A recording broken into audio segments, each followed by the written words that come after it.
Tara, samahan niyo po ako magluto ng aking gulay na no meat. Okay? Ang ating pinaka-meat ay tokwa lang po. Yan lang po ang ating gawing meat ngayong menu na ito. Tara, samahan niyo ako. Hello everyone! Ayan, beaches po tayo today. Samahan niyo po ako magluto. Ayan, ni-slice ko na po ang cauliflower and broccoli. Ayan po. So, ang kailangan pagka mag-slice kayo ng mga ganyang gulay, ibabad nyo siya with salt para lumutang yung mga nakatira sa loob ha. May mga, alam nyo na, mga worm, minsan ngay ganon. Para lumutang, lagyan nyo ng salt. So, ayan na po.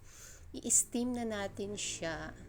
As usual, ini-steam po talaga para sabay, para pantay ang pagkaluto. So, ayan, finish na po yan. Winash ko na ng cold water para hindi siya maging lata. So, lagyan nyo ng cold water ang i-wash nyo.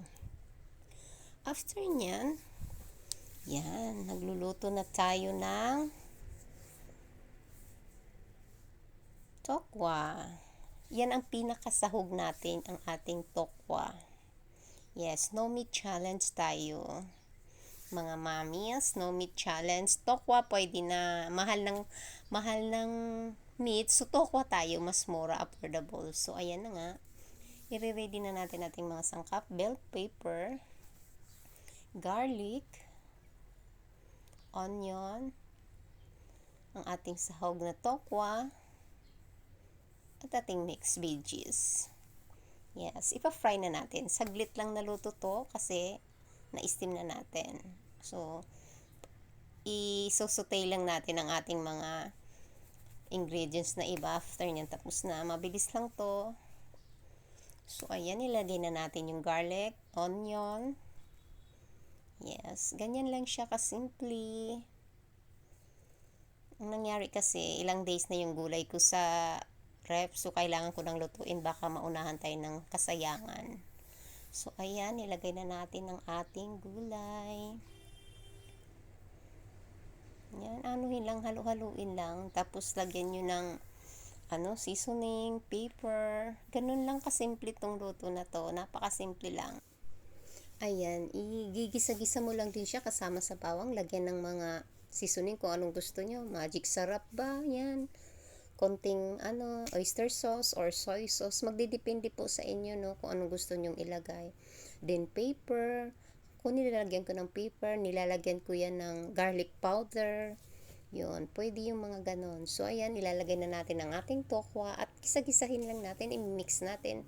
Kailangan nating maano din yung ating vegetable. Kailangan din magisa siya kasi 'di ba galing siya sa steam, so ma-water 'yan para hindi magiging panisin. Kailangan mo pa rin siyang yung sa mainit na kawali. Yes. Para magde-drain naman yung water niyan sa katawan. Alam niyo naman ang vegetable pag hindi na paayos yan nagiging ganun, 'di ba? So ayan, mix lang. Taasan niyo na yung apoy ng kalan para mas okay, madi-drain yung tubig sa ng gulay, makaiwas panisin. So ayan lang po, tapos na po yan. Mix lang natin. Yan. Oh, di ba? Napaka nito, napaka healthy kasi no meat yan. Pero kailangan din naman natin kumain ng meat, di ba? Minsan pwede talaga 'yon. Ayan, tapos na. Ayan na ang topping sa ibabaw.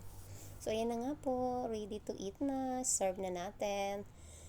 Thank you for watching everyone. See you in my next video. Bye!